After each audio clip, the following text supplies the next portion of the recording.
Silah var baş hevan hevidarım herkes başe. İru emi bername ke taybet çepkim mivan emi Yakup Güneş'e şevrmende siyasiye je rojlata navin Türkiye je pevajwe hayedare em li benda şirovi wine ka işe bu çe encam der bikeve em jî bi merak li bendin em pirsi hacê bikin em lê godar bikin ka çi li benda me ye çi li benda qedera me ye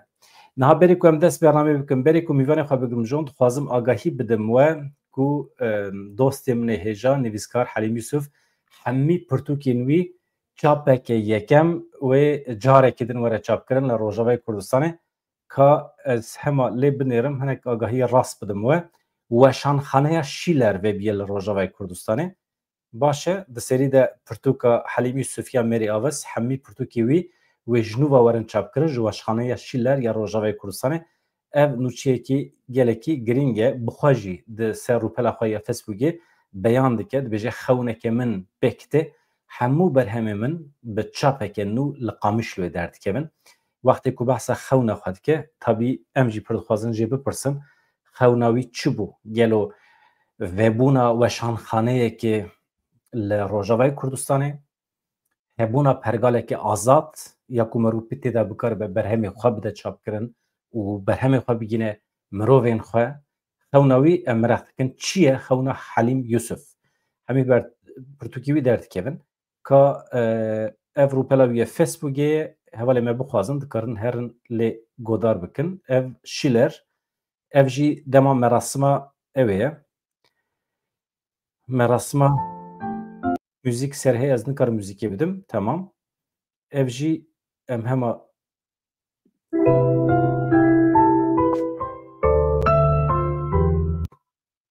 nikarim müzîkê bidim bixabin ema hûn bi vî şiklî temaşe bikin ev vebûna weşanxaneya Şîlerê Şilêr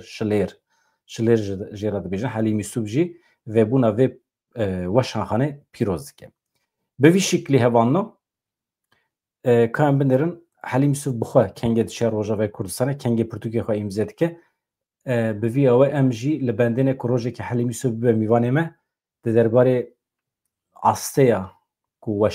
weşanxaneya Kurdî gihîştiye edebiyata Kurdî gihîştiye edebiyata Kurdî kengê dibe cîhanî em kengê pirtûkê xwe werdigerin zimanê cîhanî em kengê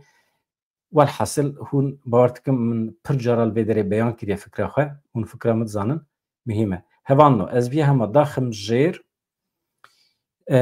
bi vê wesilê em silav û rêzê xwe dişînin ji Helîm Yusuf ra û hemî nivîskarê me êku bi edebiyatê re eleqedar dibin ji bo me pir mihîm e wekî din agahiyekê din heye dixwazim bidim di derbarê Ayşe Aslan de ji vê sibê ve em agahî parve dikin bu ara tiştekî heye min şaş beyan kiriye min beriya niha di weşanê xwe de min gotibû malbatê dereng xeber daye polîs yan jî meqamên dewletê ev agahî şaş e roja ku malbat pê hesiya ye ku Ayşe Aslan wenda ye wê rojê xeber dane meqamên dewletê meqamên eleqedar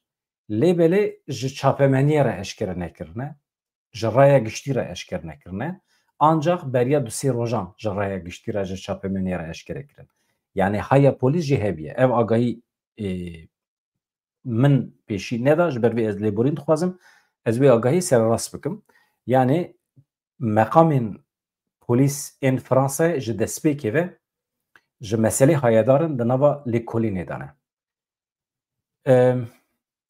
di nava saetên pêşme de demên pêşme de agahiyekî teze hebe em cara dibêjin baş e mîvanê min Yakup Güneş lêkolîner şêwirmendê siyasî dibêjim mamoste bi xêr hatî ev ne careyekê me tu mîvanê min beriya niha jî em li vê derê bûn em bûn şahidê şîroveyên te yê xweş têr û tijî niha îro em ê hinekî bi giştî ji jorva li meselê binêrin niha li pêşiya me mijarên cuda hene yek ew pêvajoyek ku em li nav dane pêvajoyekî qaşû di navbera Kurdan û dewleta Tirkiye de lê em dibînin ku rayedarên dewleta Tirkiye dîsa vegeriyene ser eyarê xwe yê berê dîsa gef û tehdît li hember Rojavayê Kurdistanê ku nûra çavê Kurdan e ji bo me pir mihîm e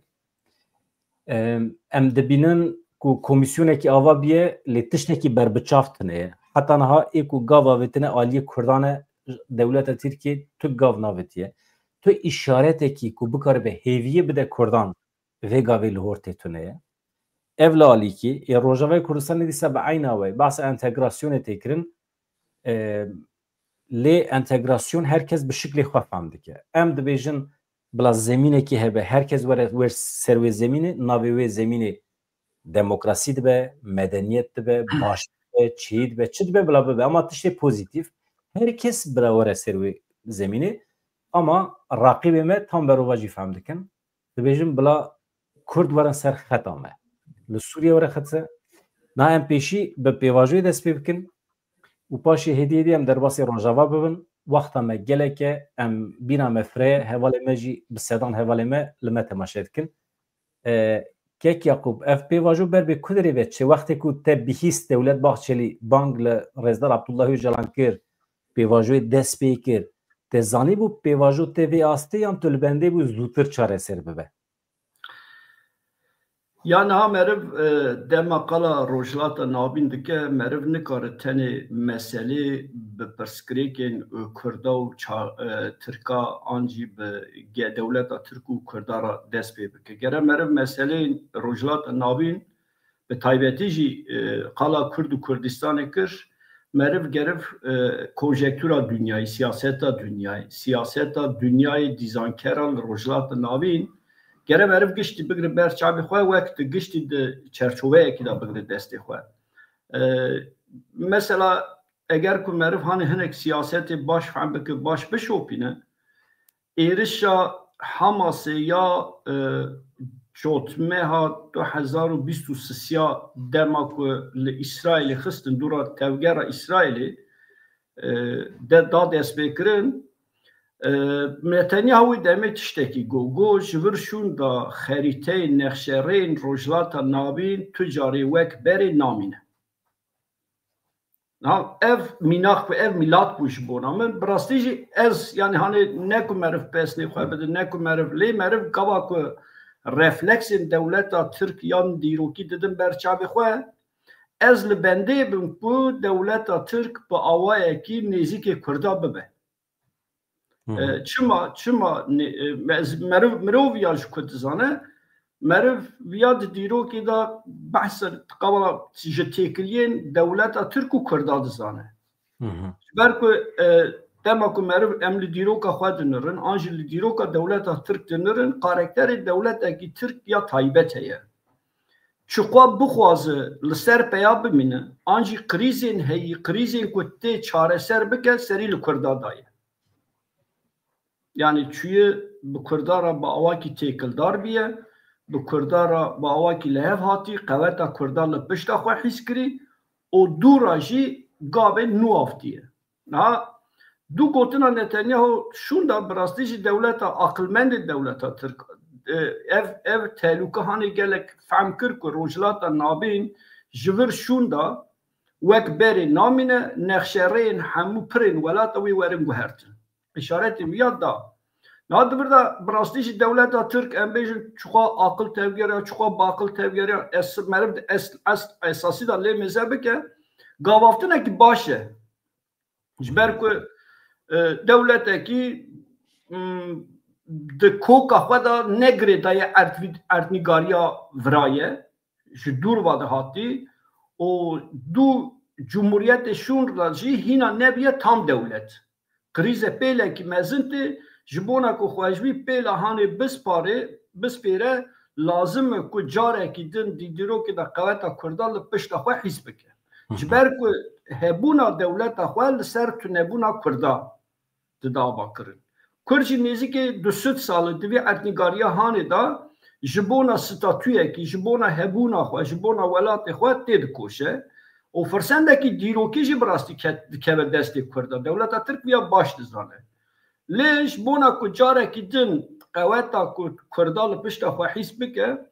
bi xîlew xurda bi jî mecbûrên gavaftinên ma. Dünya jî mesela pir hat qisedan mesela salê 1987 vir da di düzena dünyaya nû da ev pir hat nîqaş kirin. Di rojhilata navîn da dewletê nû lazim e. Lazim e mesela wek Belûcistan, wek Azerbaycan, wek Kurdistan. Dewletê ku heyî têra berjewendiyên ku hegemonîkên ku rojhilata navîn nakin. Dewletê nû lazim be, xerîteyek nû ev ji mêjva da tê nîqaş kirin. Heta di vî warê da Samuel Huntington medeniyetler arası çatışma pirtûkekî wî ku şerên di navbera medeniyetên da bi rastî sala 1996 da di vî pirtûkê de behsa vî erdnîgariya hanê dike, behsa medeniyetên vê hanê dike, îşaretên îro di wê demê da bi rastî jî gelek berfire dide. Heta di wê derê da behsa gava ku behsa Tirkiyeyê tê kirin, dibe di salên 20 salên pêşiya me da wê sosyolojiya Tirkiye, demografiya Tirkiye wê biguhertin, Kemalizma ku li dijî li dijberê sosyolojî hatî avakirin wê têk biçe. Yani Devleta Tirk jî vîya zanîbû, Kurd jî vîya zanîbû, lê Devleta Tirk dîsa jî bi awakî niyet baş an xiraf emniyeta naxwînin. Lê pêvistiya Devleta Tirk carekî din hîskirina qeweta Kurda li paş xwe dît. Lê karakterê Devleta Tirk tiştekî din jî heye. Meriv dîsa vîya ji dîrokê dizanin. Em pir zêde nekevin meselên dema Yavuz Sultan û İdrîsî Bitlisî û şerên Safeviya û Devleta Osmaniya. Lê em hema ji salê 1980 vir de em dest pê kirin. Dema ku şerên di navbera İtihadê û Abdulhamîd em ji wir bigirin dest. Devlet İtihad û Terrakî dema ku dixwaze Abdulhamîd ji text bixwîne, pêwîstî cardin bi Kurda dibîne. Çawa rêkî bikartîne diçe ku ji Mekkê layê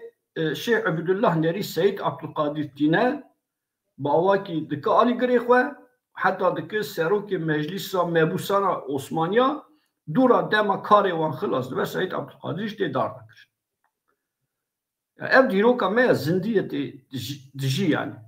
Ez tiştekî bipirsim tu gotina xwe ji bîr neke. Niha du versiyon hene. Yek versiyona ku te bas kir, li rojata navîn guherîn û veguherînekê nû çê dibe bi pêşengî Amerîka û İsraîlê. Dewleta Tirkiye hîs kir ku pêdiviya wê bi piştgiriya Kurdan heye. Ev versiyonekî ye. Versiyona din jî eleqa wê bi vê yekê tune ye, Dewleta Tirkiye firq kir ku Kurd li rojata navîn di serî de li Rojavayê Kurdistanê li başûrê Kurdistanê hêdî ber bi serxwebûnê ve diçin, dibin xwedî pergaleke siyasî ku di qada navnetî wî de tê naskirin. Ji bo pêşî li pêşketina Kurdan, ji bo pêşî li nasîna statûya Kurdî bigire, xwest projeyekî sexte ava bike, mîna ku ew tişta ku tu bastikî îmajekî wisa bide afirandin ku pêdiviya wî bi Kurdan heye, werin em ji nû hêza xwe bikin yek em pêş kevin. Ev ji bo xapandina Kurdan bû ya rastî ji bo xirabkirina pergala heyî Kurdan bû. Paşe ew jî heye tê pirsîn tu vê çawa dibînî îşaretê wî jî delîl û îspata wî jî ew e ku Dewlet Bahçelî mesela ez hema gotina xwe xilas kim ji te re bihêlim. Mesela çawa ku tu dibêjî wisa biya Dewlet Bahçelî wê ranebiya gef li rojava nexwara, tehdît nekira, ew ê tam berova jî bigota baş e, xweş e, bila milletê me, birayên me, eqrebayên hemwelatiyê me ê Rojavayê Kurdistanê bila bibin xwedî statû, bila mezin bibin, bila meva girêdayî bin ku em pêş bikeve mezin bin. Ama vîya nabêje, tam berova jî dibêje. Biçûkirina Kurdan, tunekirina Kurdan, destkeftiyê Kurdan dikir hedef ji xwe re. Keremkî. Na eji wek te difikirim ne min gotina xwe xilas êja meriv min behsa karakterê Dewleta Tirk ya din jî dikir. Yani na meriv Dewleta Tirk pirsgirêkê xwe çawa çareser dike, çawa pirsgirêkê xwe digire dest. Ev di dîroka me da jî dawan da jî pir eşkere ye, gelek dane di destê me de heye.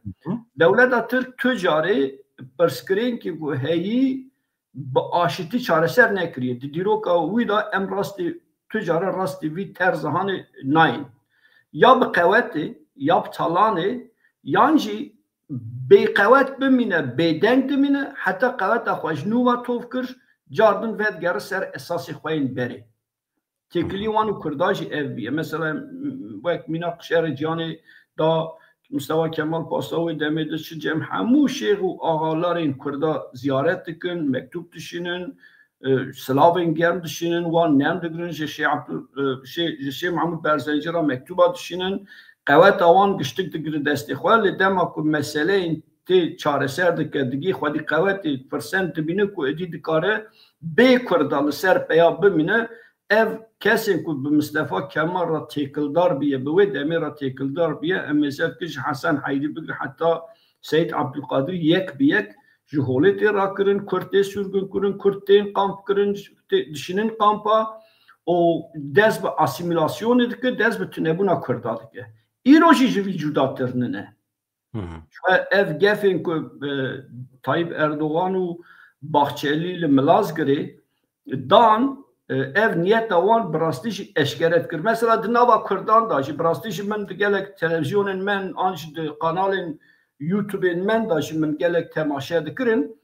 Carna analizên pir berova jî ku ji karakterên dewleta Tirk dûr dihatin kirin. Digotin mesela pirên kesa belkî hatî gohte jî te jî temaşe kirî.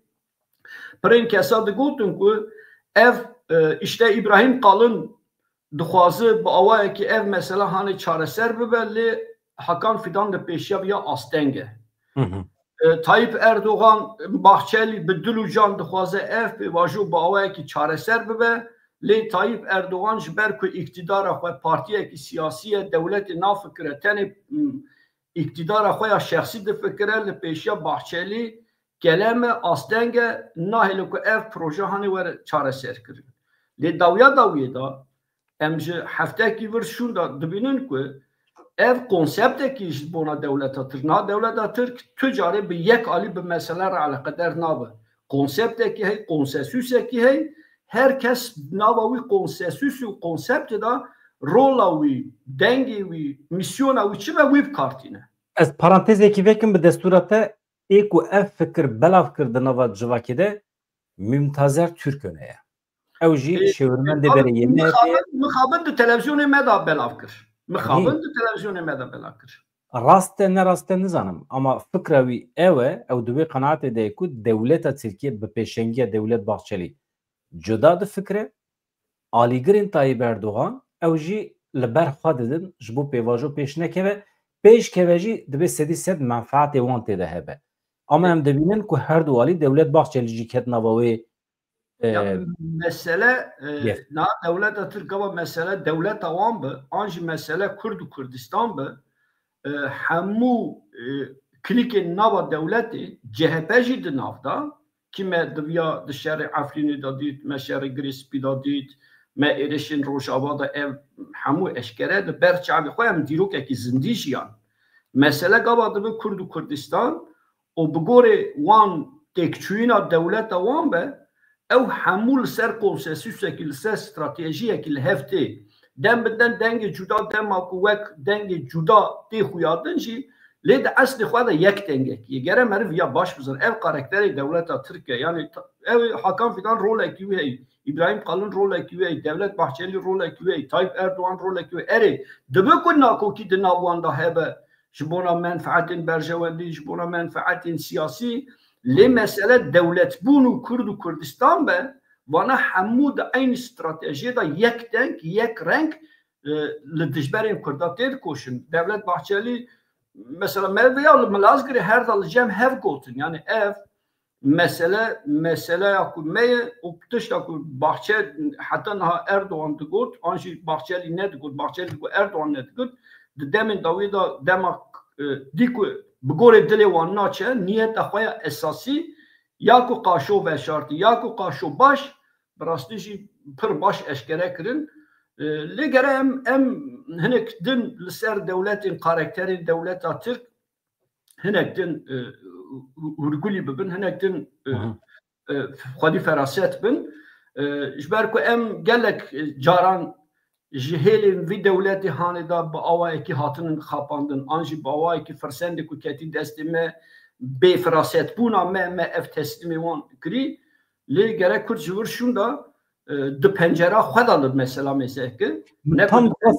işte pırsım. Beri ku em derbasî Rojavayê Kurdistanê bibin. Tu siyaseta îro ya Kurdan çawa dibînî? Hem cepheya Dem Partiyê, hem siyasetmedarê me êla Ewropayê û hem jî siyasetmedarê me yê li Kandilê. Tu daxuyaniyê wan, gotinê wan, bersivê wan bo Dewlet Bahçelî çawa şîrove dikî? Yani birastî jî ez hani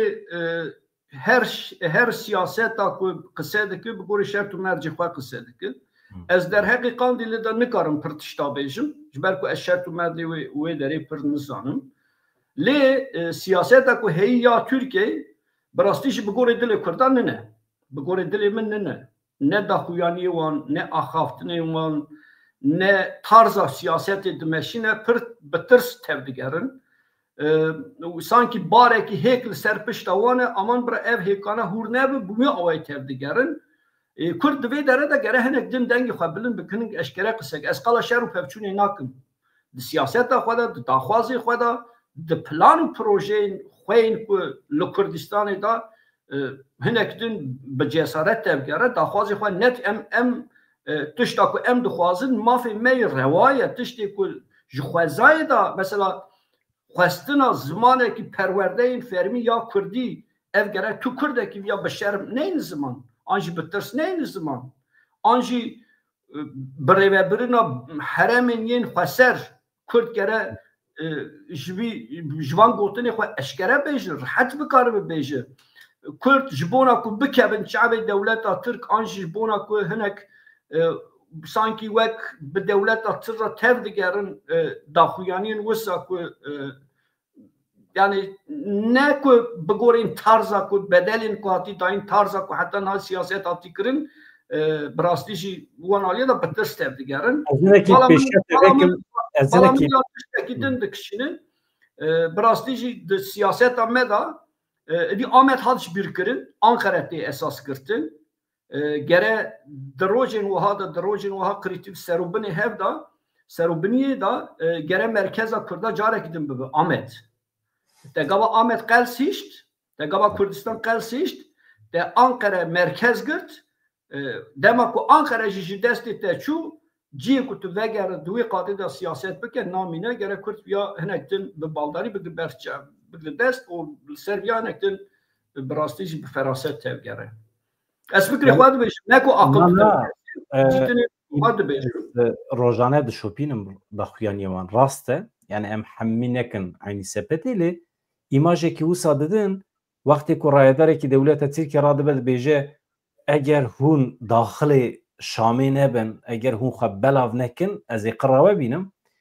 yani siyasetmedarê me yê Bakurî êdî wisa nerm da xifin mîna ku bibêjin ya qirkirina me meselê çareser nake eger hûn me qir bikin pêvajo xirab dibe yani dî hatine wê astê gere ji wê psikolojî xilas bin yani em deydarê tu kesî ninin yani em tişta ku em dixwazin em nabêjin bira Tirkiye perçe bibe bira mirov li hev pev biçin bira însan were kuştin wê nabêjin lê gere meriv di daxwazê xwe da tiştê ku tu ji xwe re heq dibîne tişta ku bi salayê te ji bona wî bedel daye gere tu ji wan daxwazana da hinek din dengê xwe bilin tam di demên wiha krîtîk da di serûbiniyên da gere rewşenbirên Kurd rojnamevanên Kurd siyasetmedarên Kurd gere di daxwazê xwe da net be net bu o ji daxwazê xwe da jî ısrar bike dema ku em bêdengî bikin em hinek din hassasiyetên dewleta Tirk bikin berçavê xwe bi gorî wîn gav babêje wê demê yani hassasiyetê me çawa dibe. Mamoste roja ku Komisyonê Zimanê Kurdî qedexe kir li wê dayîka Kurd erabûn vê derê de me manşetekî avêtiye me got rezîl kepaze komisyon manşet me avêtiye min YouTube'a xwe da mişxwera li gorî xwe wezîfe xwe anîçî ama me dît ku heqeten siyaseta Bakurê Kurdistanê de zêde deng derneket yek siyasetmedarekî komisyon neterikan yek siyasetmedarekî endamê komisyonê ranebûn di axaftina Kurdî de îsrar nekirin yek televizyonekî me ê ku Tirkî weşanê dikin weke protesto ara nebûn rojekî xwe jî saetekî xwe jî weşana xwe bi Kurdî nekirin weke tepkî weke reaksiyon nekirin çi bû em li benda çine em li bendêne ku ew komisyona meşhûr zimanê Kurdî rewa nîşan bide meşrû bike رسمی بکه اما راد به قدخه دکه هم دنگی خانه کم پیواجو خراب به یا پیواجو خراب به چیه بجبو چیه پیواجو زبو زمانه یا پیواجو چینه بیش بو زمان قدخه بکه Yani وقتی eğer yani serise devlette dibim hatta gere yen tevlûî komisyonu bibin yen Kurda temsil dikin jûê roy şûn da gere di komisyonu da bu Kurdî jî biaxivan da yani biaxiviya qise kira bi Kurd. Her tercüman bine tu devlet Mesele mesele napasam mezin da eğer hina zaman tu ek problem bibine تو چه چاره سر بکن مثلا ام بپرسن اگر کو زمان شی تو قبول نکه کو دایک کی کرد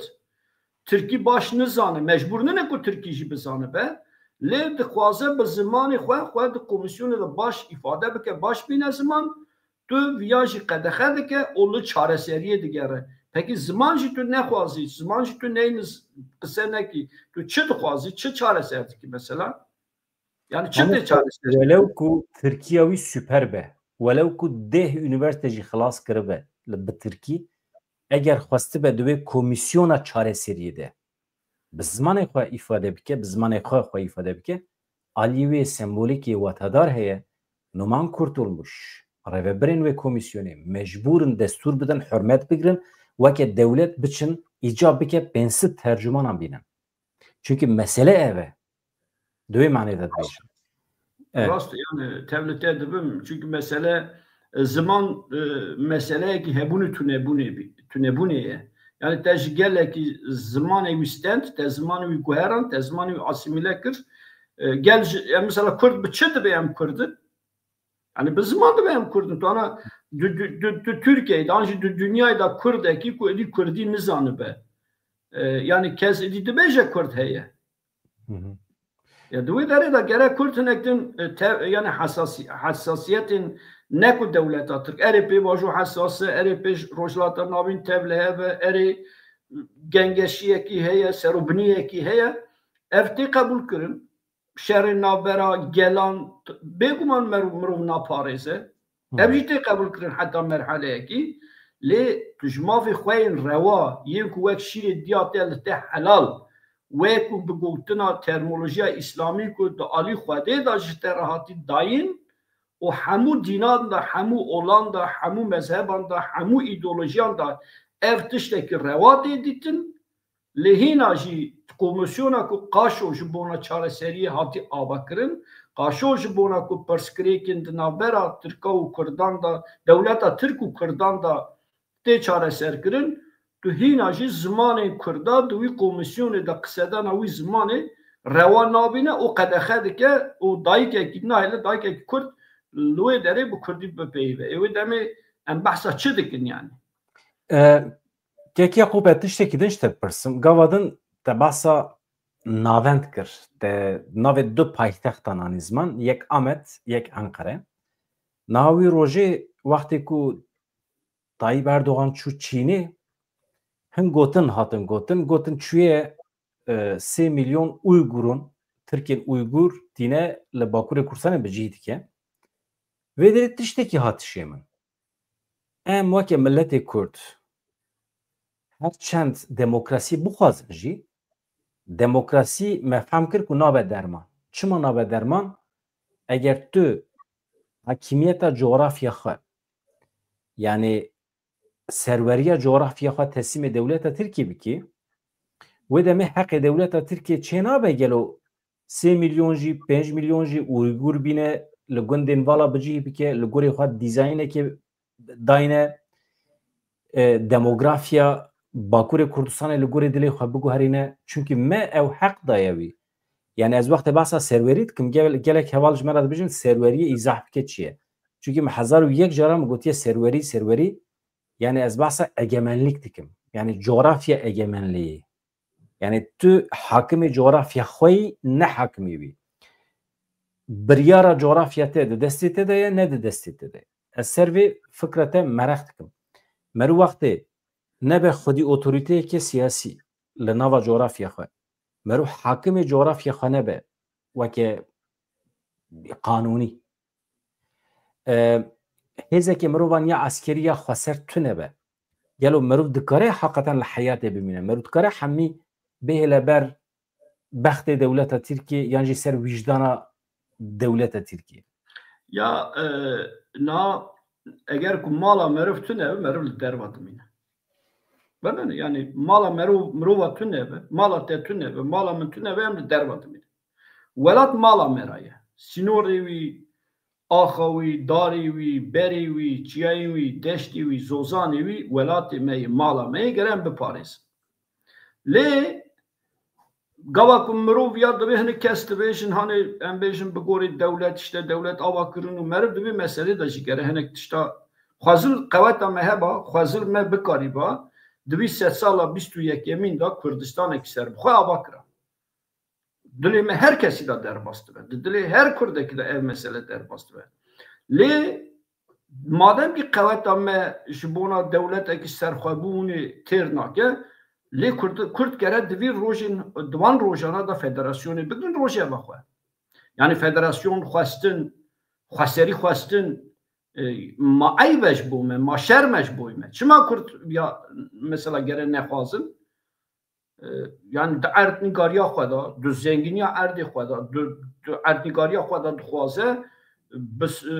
به دولت ترک و به آوای که آشتی دیسا بگوری دولت ترک لی آوای که خسر آوای که فدراسیون چما گره نجی چما گره بیا نخوازن yani devletin niyetin devlet Türk ne tane mesela devlet Türk ne kun nahada be Erdnigariya Kürdistan edilize mesela cidema özel bigre hatta Muhsin Yazıcıoğlu planeki peşkeşi devleti kiribu Erdnigariya Kürdistan hemu be barajın çekiri duhast Erdnigariya Kürdistan ev gihandına nava Kürdistan da همو ری وان بگوری جغرافیا بگورین دخواست دولت ترک بگورین استراتژی دولت کرد اردنگاریا کردستان به باراجا برندنا بگورین خود دیزاین بکه لی ایرو دولت ترک بخواسته کی احتمالشی یعنی بگوری قوت میه بخواسته کار هر 3 میلیون جی 5 میلیون کی اف جرباندن یعنی دو سال 1026 دا جرباندن جی چوش گله د سیاست لګوري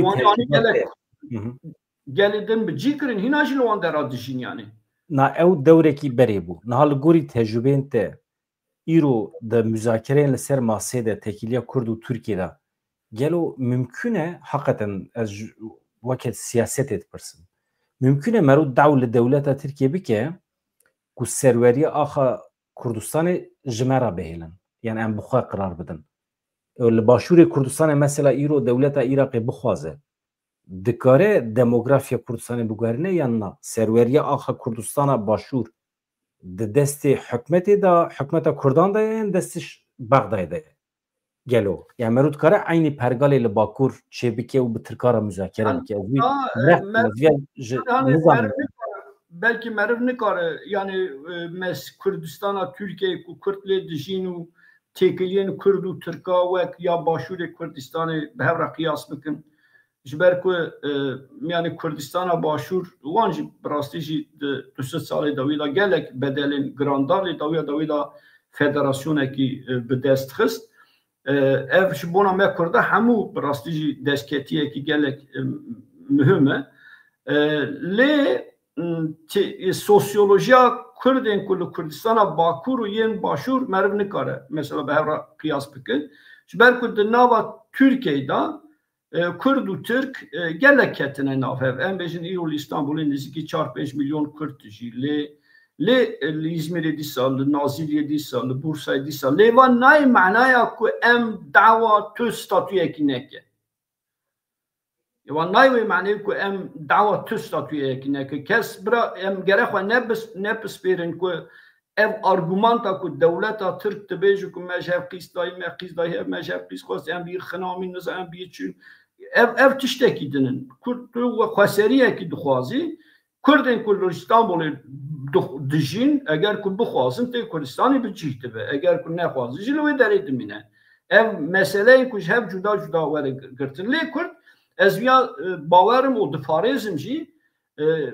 bê statû divî gerek Kurd ba bi çi awayê dibe bila bibe لحمو پرچین کردستانی به ستاتو گره 100 سالا 21 من پیشوازی نکه جوی داخوازی خواهد تو جاری گره شونده گاو ناوی به ستاتو بون براستی دیزاین کرنا نو یا 100 سالا 21 من ما گلک شونده دخه گره کرد لباکور جی لباشور جی لروجاوا جی لروجلات جی قوتی وان بگورین قوتی خواه بگورین امکان خواه ستاتوین خواه بخوازه ام بیشن بگورین لترکیه قوت اما فدراسیون راتیر نکلی ام کارو خواه سری آنجا ام دکارن دریان بلدیان ده هنکتن قانونین که ترکیه نوا ترکیه دا بنگی هوان قانونا بگورین برجواندین کردا قوت اما هبه ام بکار بدن که هرتن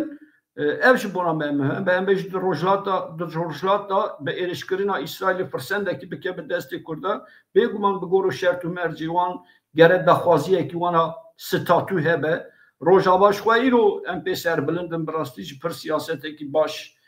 temeşandın pir hamleyin baş dikin cida dikin MP serbilindin sijit statüya xwe gav şunda naveje be ısrar بتهدید به اصرار دولت ترکی گاوشون دا نابجه هر دچه دبه میناقش بونا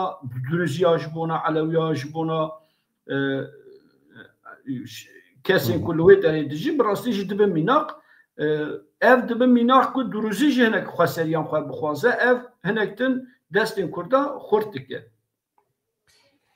د دهقه پیواژوی د پرسا داویش تبکم پاش ام در باسی روجاوا ببن لګوري تخمینات پیواژوی ام د ناو دانه وقتی کو تو گفو تهدید ترکاب دی برچاو امبر به کدری ودچن قدر پیواژوی و چوابه روجن پیشمه د به کو 4 5 اندام کمیسیون بچن سردان رزدار و جلانجی یا نه مرو براسیج مثلا مرو زمان دولت ترکیه 20 روین داوی بکه او د بکاتن دنیای yen siyasi yen konjektür pari ki bide berhev binirxine merv gavaftina devleta Türkiye dikarı bu konjektüra dünya ya siyasi raji girede. Mesela çava embejin jivra bistro beri mehki beri devleta Türk brastiji ji pevajura henektin nezik bu. Henektin bin niyet bu. Henektin avasa gefli kurdan edikir. Le demek ki din şunda gabaku Türkana ezbiya çıma dibêjim ez paşê ew yani çıma vî gotinê dibêjim paşê bengiya wî bi rastî jî dixwazim hinek îzah bikim paşê mesela meriv me hevdîtinê Rusyayê Çînê Koreya Bakur û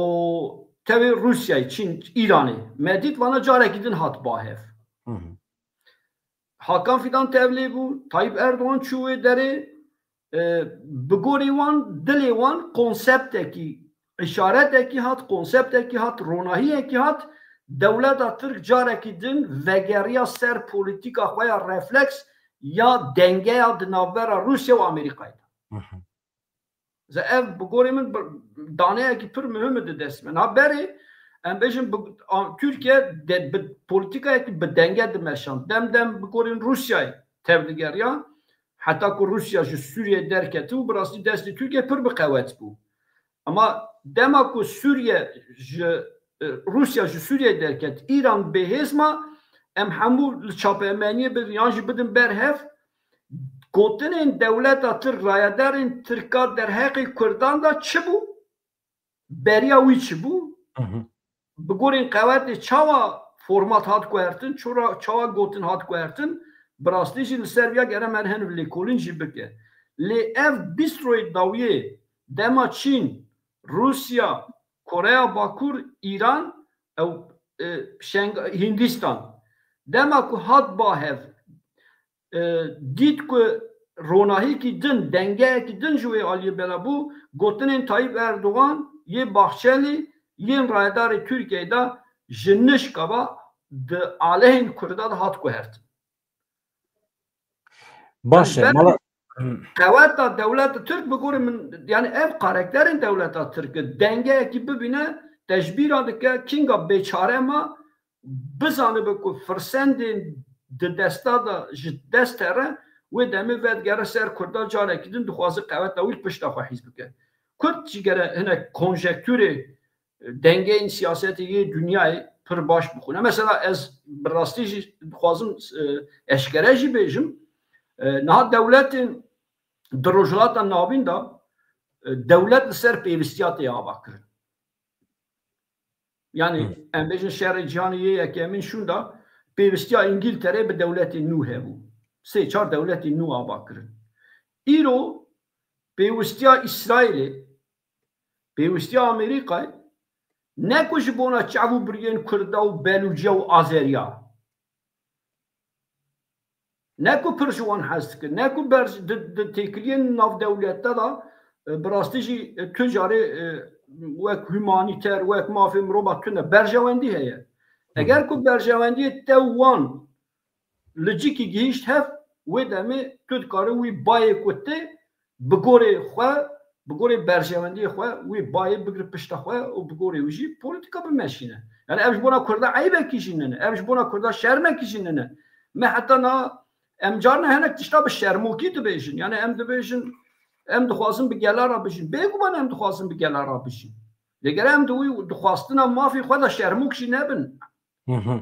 سربلند بیشن برکو دو ست سال ام دوی اردگاری هانه دا تید کوشن بدل دادن خوندر جینن ام ولات کسیشن براستیش نخوازن زمان کسیش قدخه بکن ولات کسیشی تستا بگرن لی ولات بخواهی بپارزن خواهی زمان خواهی در که خواهی اردگاری خواهی در که گره سیاست کرده شرموک نبه هنگدن به سربلندی براستیش به استراتژی نو و شخواه باور دکارن هنگ تشتین daha باش بیشه باشه گلک سپاس ام در باسی روجاوای کورسای بن اگر دولت ترکیه که روجاوا بکه روش و چوابه نه دستور بدیم من از بس دقیقی مسئله ایزاح بکم جبو تماشاوانه ما حواله به نه روش لروجاوای کورسان هنه کی تبله به هفدیتن هنه دیالوگ هنه لهری داوی ما رببری روجاوای کورسان ده بیجن ده دیالوگ ما ده به ام لهب ناکن ناکوکی چیه آلی سوریه دخوازه ام داخل وان بن خو بحالینن و ام خلاص بن ام تبلی وان بن اما ده به ام چه فهم دکن ام فهم دکن جه انتگراسیونه ام بهورا سوریه که نو بهورا آوا بکن مثلا گوتنه کی بکارتینه حواله می روجاوای کورسان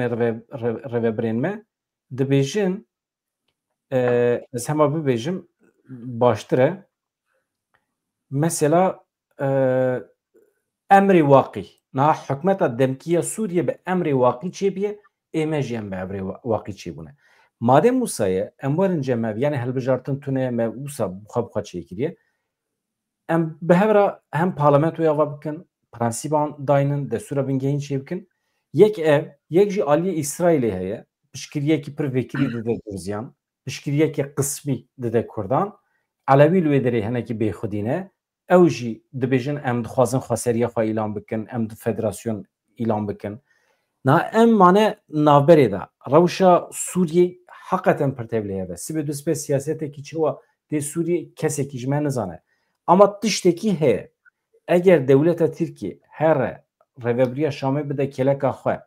ارتش وان به تبع 200,000 چتین خواه ایکو خودید که بسالان ایریشی سر روجاوای کورسانه بکن روشامه و چوابه مسعود بارزانی دبیجه اگر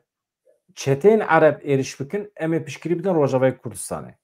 بحثا ترکان آکه بحثا ترکین آکه اما اگر چتین عرب ایریش بکن دبی ام پشکری بدن روجاوای کورسانه امی وکی پیشمرگه بشه مداخله بکن اما دبی حتاش ده سیمتی امی دیالوگی هل بجیر امی دیپلوماسی بکن تو چواد بینی mesele kaç ben hani izah keşkerim akora. Ya naha merib mesela karakterin heteşi o YPG yen qesedi yen Kurdin ku loy deri da adnigariya xweser da dişi gava bide berhev ji xwe ne mümkün ku ev du fikrin cuda da adnigariyekî da di nava yek sistemekî da bi hevra bê problem bijî ji ber ku di navbera wan da xûn jî heye yani di navbera heteşê û xweseriyê da xûn heye İdeolojik hem îdeolojik hem rastî jî ma Daeş nebû êrişên Kobanê kir ji wan ev Daişana ji wan هتشه جوان چه نبو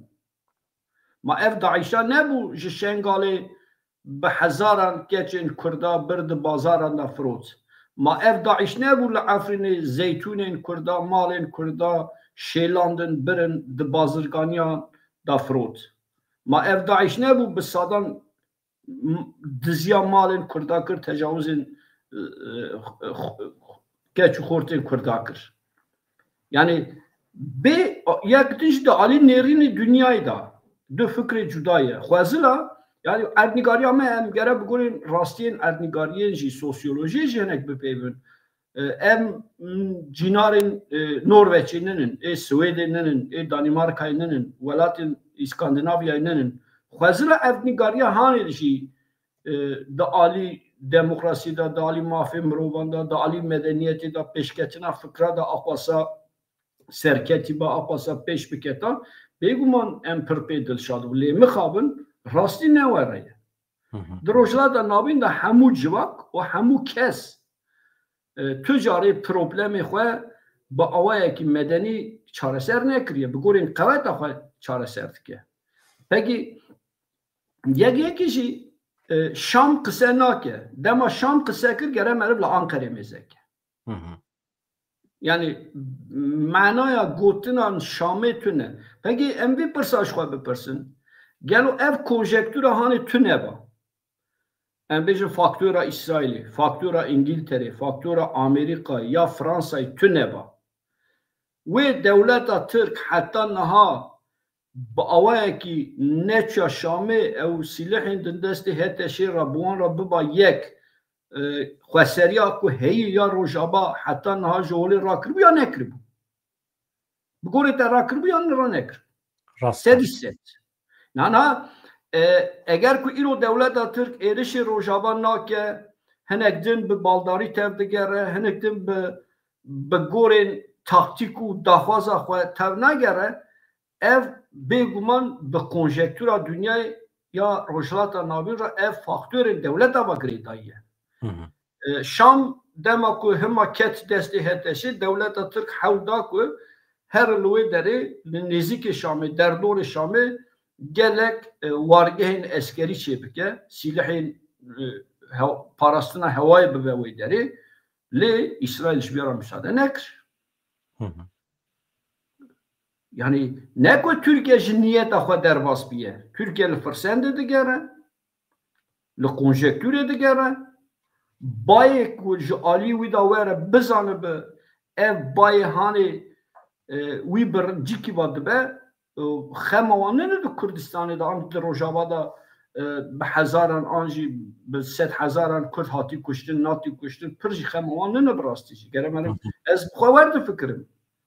یعنی هین آجی دخوازه براستیشی کنجکتور آنها مساعد به قوات آنجی بگیجی دنوا 24 ساعت دا خواسтерیا کو هیا روجابا جولی رادکن İsrail nebya dibya ku devleta Türkiye ha tamamı Suriye jî dagir kiribaji. Beguman çünkü yani Ali Diroki da jî merv mesela براستی جی فرسندکی پرمزن که دست ترکیه چاوا فرسند میشه مثلا دروجلات ناویند دو دولت اساسی ین جکونو شوپیا امپراتوریت دولت عثمانی دولت ترکیه یا ایرانی بود ایران با آوکی پر باش کی هاش کنندن با آوکی ضعیف بود او قوتا کو ایران به سالا لبنان لسوریه لیمن العراق برهف کربو بوی دولت خود پاراست همو پیو باس کی هاش کنندن او قاده کی پر مزن پر فره والا ما دولت ترک به تشکرین اوی والایه کوش ای دولت ایرانی والا بوی والایه تشی بکه پراستیج حودان gelek mezunda le İsrail'i o Amerika'yı İngiltere jibiyara perzede jî müsaade nekir. Yani merv bu yerin devleta Türk yen navbera Kurdav Türka yen navbera Kurdav devleta Türk merv be konjektüra dünyayı be siyaseta dünyayı merv nikare benirxîne ber ku her tiş parî bi hevra girêdayiye. Baş tu helbesta Amerika'yı çawa dibînî wextê ku tu didî berhev ku mesela di nava sê rojên dawî de Amerika'yı پنجی تر تجه چک و جبلخانه آنی در باسی بارگیهن حسکی کرد در باسی روژاوا کرد پر چک و سلاحین پر بالکشت ده خویت کن وان سلاحی که معامل خدا ندیتنه فوتوغرافا دا جی از باورد کم او درون کجن لهمبر درونان کرن بین خواره و تطبیقات پر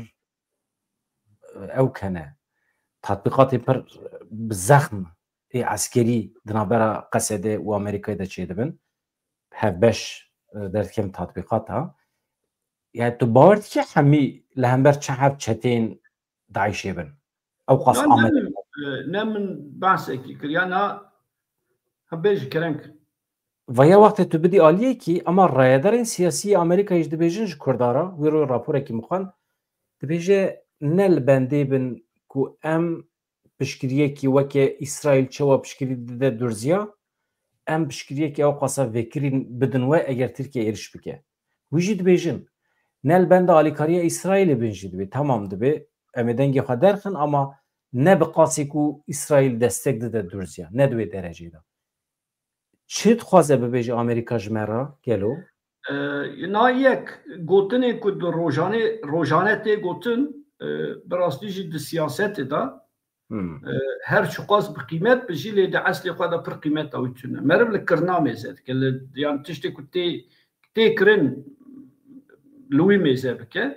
یکیجی امریکا نکو تنه جبونا چاو برین کردا آنجی پرج کردا حزد که آنجی دخوازه کردستان که ها نه تشتا که امریکا دخوازه تشتا که امریکا اسرائیل یعنی دیزاین کردن روشلات نابین دخوازه دخوازه وانه شرط و مرجع که کرد دیده دجیه که دا دگهیجن هف یعنی اف شر نابرا ایران و اسرائیل دا اف راوندا یکمین خلاص بو شر هنا وی بدومه yani hatta ki İran hinektin mesela danayım yaji hedi derdi kebole ev şerre kud navbera Amerika ve İran ve İsrail ve ev kon İran hina gere hinektin zedej kuvveti da verekhistin hatta mümkün be ev hatta Basra'yı tekliya denize Khazar'ı o Basra'yı lojistika İran'ı dolayı deri de henektin minimize beke meclis xistina Yemen'iş buna biyan bu yani işaret bu yani. Le devlet acele devlet atına yani emnikarın bu yerin siyasi rojlat nabinda iro ahad ve sebe ve ahad ve düz ve ahad ve ne mesela demek ki Baba George Bush salı nodu yekivanda peybek yaptı ortaya. Yani yeni dünya düzenek nüya dünyayı. Salı nodi da go em salı 2025 dane. Yani planın devleta brastici rojanenin planın devleta bir salanın bu yani planın demkini dem ortaya o dreji hene. Tek yapısı lesbiya set bavarım. Hem asla kud ali zanebuni o politikayı da kurt hati o daxwazin devletin kud daxwazı Junuba Rojlatan nabin dizayn beke ev bavaki digejin hev de sala 21 da kurt bevelat o bestatü namine ejbiya seni set bavarım. Çünkü pevesti peheye pevesti bir devleti nuheye تثبیتات بالکش بو ادخوازم حواله من نوت بگیرم داخیانین دمکی اند درباره روژوی ده جالی کی و تبلا وره بلا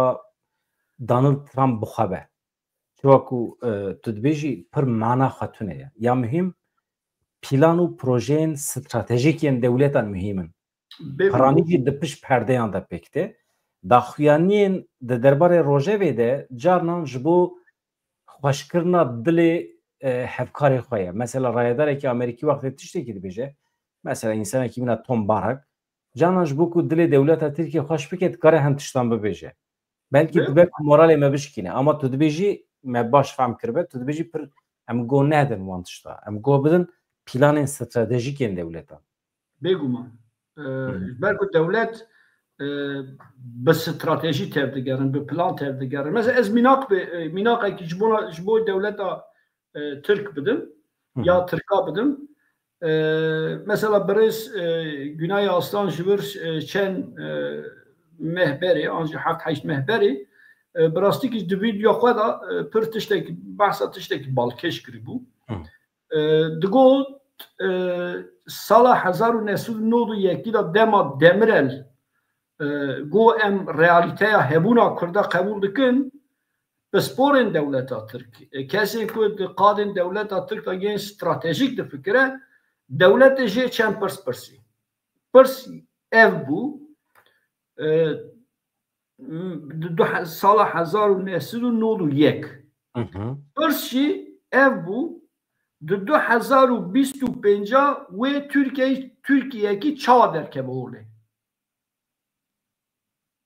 مثلا 1921 اف پرسی دولت تی پرسین 2025 و ترکیه کی چادر که بوله دوی دمه دا استراتژیستین دولت ترک چند حب سیمولاسیون چیده که لی دو سیمولاسیون درد که به پیش یک دبی یا امی 2025 دو ترکیه درد که برده یا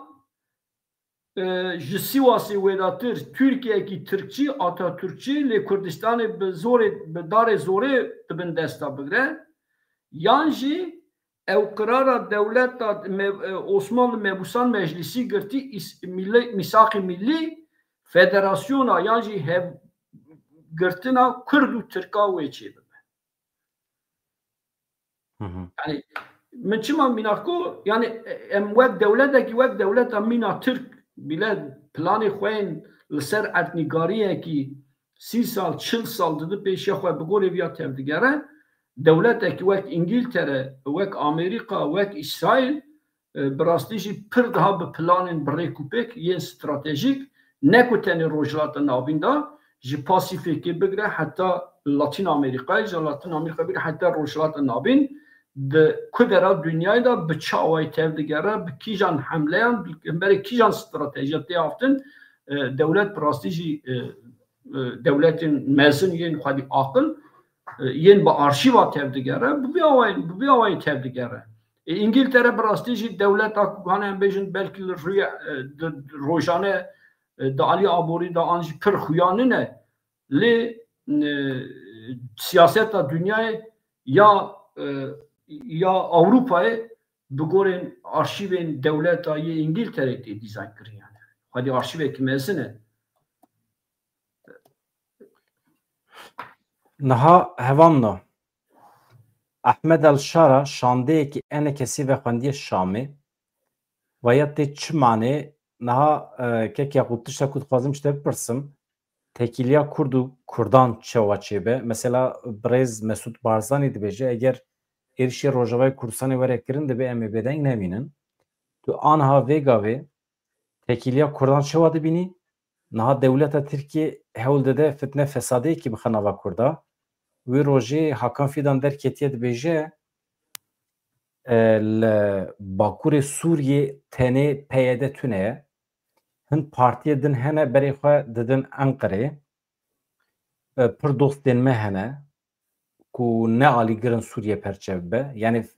ایماجه که او ساده ده مینا کو پیاده آلی گری پرچه بونه مینا کو پیاده دجمن ترکیه ایماجه که پر خراب دخوازن کردا بردن کردا ایجانها از باورد کم زوره لأحمد الشارع کرنه که احمد الشارع جی شانده که انا کسی و خواندی شامی او پیرا چه نیقاش بکه گلو؟ yani ev set dahvazı Ankara'ya o akıl Ankara'ya proje Ankara'ya dvi pevajı hani da Türkiye direkt ve xwendina NSK ji Ankara'ya پر زیده بگوری کنجکتوری نه لی ویاج شامه داخواست که اگر که قوت وانجاردن بگی ناکوکی ناوا کرده کور بکه خورد بکه و ده بازاری که ده آنجی ده رونشتنه که ده دست خواه لهمبری ریوبریا خواه سر لهمبری قصده ji Kurda jî qewet bigire ya xurt bike. Ev lîstikên dewleta Tirkiye ev pir hatî serê me yani beri NSK براستیجی د کنفرانس قامش رو ده همو پارتیین کردا گو ام وک هیئت وک شانده به هر راتب دیگرن اگر که NSK جبیا درباس ببه بگورین شامی تب بگره براستیجی اف پر جاردن کردا دیشنه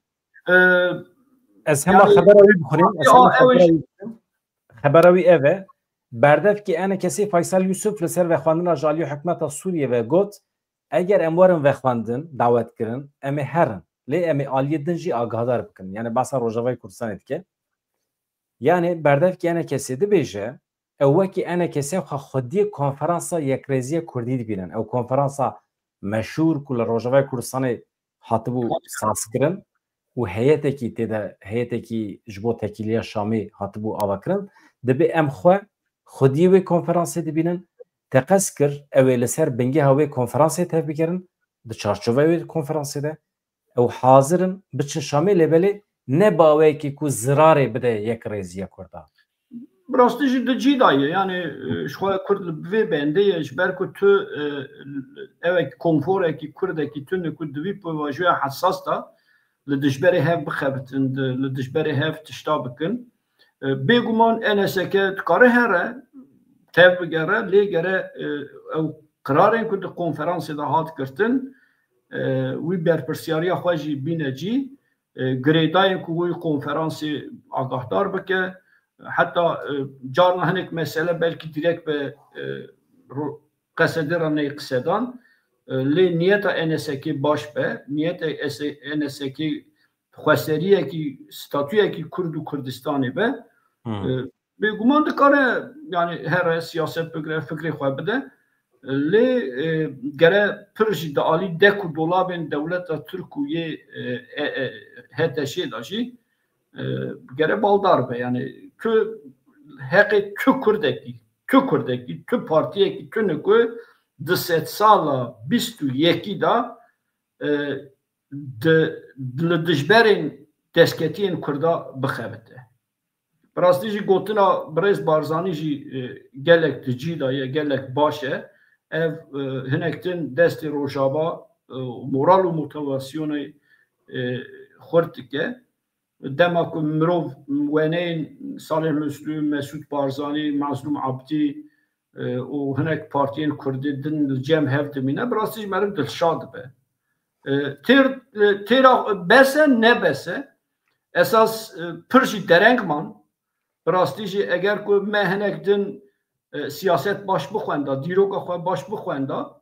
fersendê ku 30 sal di destên Kurda da bawakî başûr dikarîbû niha gelek diqadên navnetewî da, diqadên dîplomasî da, diqadên aborî da, yên siyasî da gelek gavê din bav daftin. Dikarîbû hemû Kurd li ser navê bişandayekî li ser navê hemû Kurdan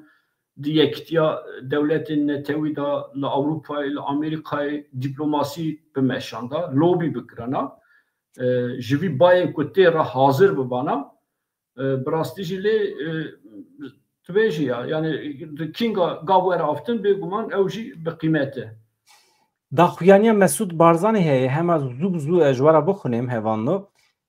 Serok Mesut Barzanî li ser vekişîna hêzên Amerîka û koalîsyona yên ji Iraqê û Rojavayê Kurdistanê dibêje eger hêzên Iraqê vekişin em ê dîsa rûbirû bimînin bi aynî senaryoya sala 2012 û Daîş wê dîsa serî hilde. Balkişan ser rewşa Rojavayê Kurdistanê dibêje pêvajoyê aştiya li Tirkiye pirsgirêkên di navbera Hewlêr û Bexdayê de wek yani bi kanala France 24 re axifiye Rêzdar Mesut Barzanî. Divê manê de dibêje me di derbarê Öcalan de dibêje ez pir dixwazim Öcalan bibînim lê li derve zîn me. Beriya niha jî beriya 15 sal bû 10 sal berê bû pêşniyaz li Rêzdar Mesut Barzanî hatibû kirin ji bo biçe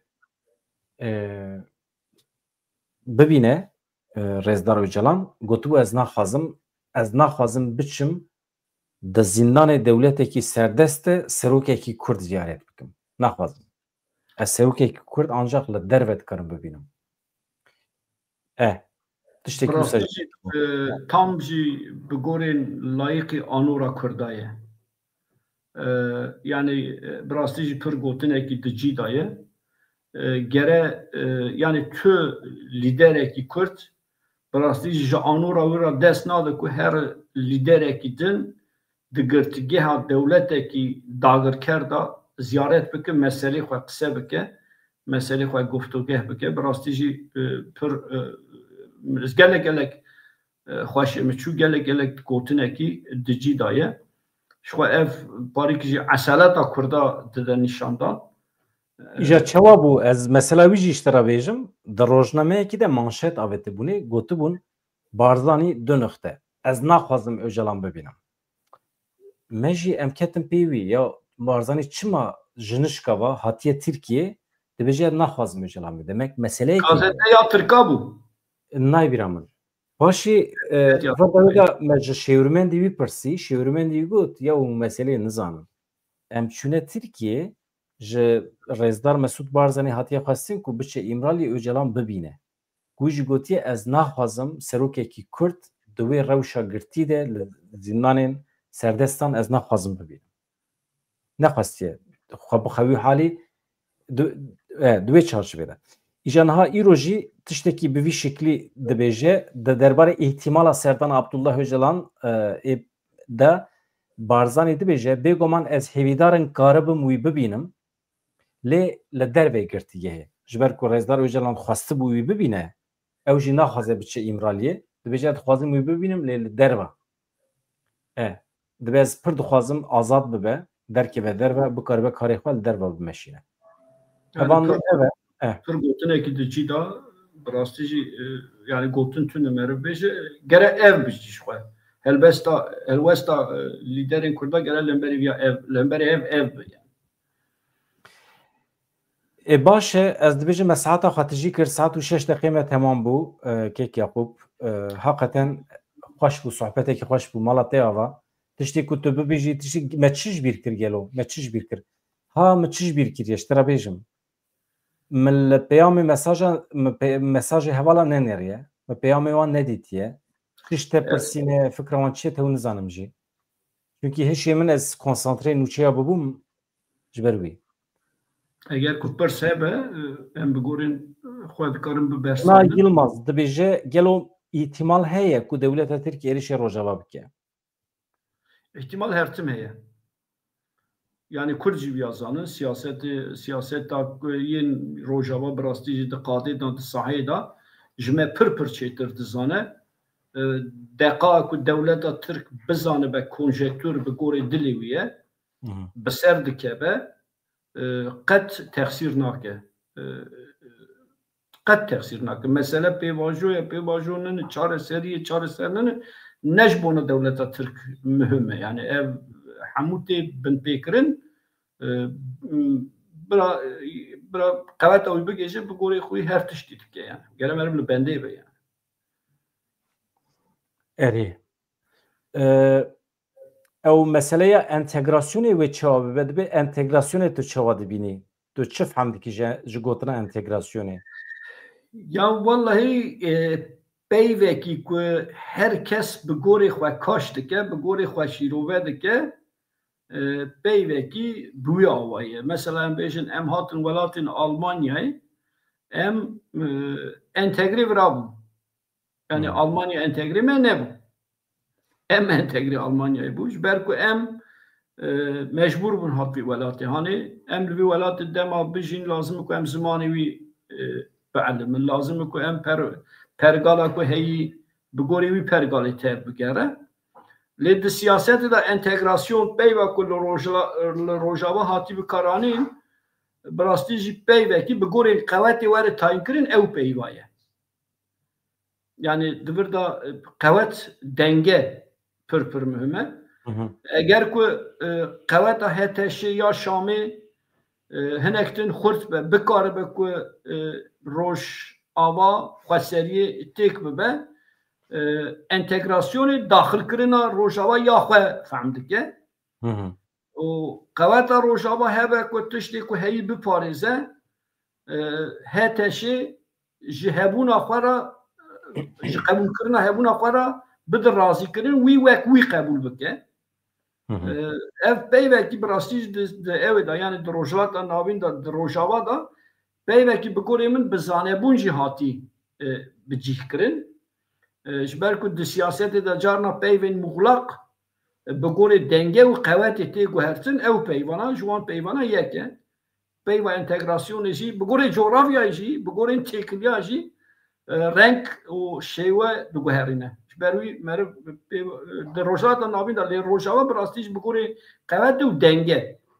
bimane Hevanno madem ki hûn vê derê niha tev komîser hebûne ez ji wan rica dikim bi vê wesîlê ji bîr nekin bibin abone bibin endam vê kanalê ji kerema xwe re em bi pêş bixin ji bo ku dostê me hene dijminê me hene nava xelkê de me xwest em kanal hinekî mezin bibe rêca me ji we ew e bi rastî jî hem kanalekî bi Kurdî ye ne tenê xizmeta siyaseta Kurda da heman demê da xizmeta zimanê Kurdî jî dike û tu jî bi salayê di nava vî çapemeniya Kêkê kanala me tê temaşe kirin tu nava xelkê de heqeten millet temaşe dike yani eleqa nîşan dide Vallahi yani qendê ku ez dibêjim tê temaşe kirin carna mesela em dava xwe de sohbet kirin divê işte di kanala Bedran da filan kesê wiha got işte aha hat qisedan yani tê temaşe kirin yani di aboneyên te de jî rovrozê de dibe ez bixwe jî him abone me him teqîb dikim gelek jî fayde dibînim mala te ava hêvî ew e ku kanalên bi vî şeklî zêdetir bibin kêkê xwe pir mala te ava spas dikim ji bo tevlîbûna te demên pêşme de dîsa em dîsa bi hev rabin mala te jî ava ez jî gelek spas dikim ji bo mazûvaniya te dem xweş êde baş e hevan xatirê we silav rêz her hebin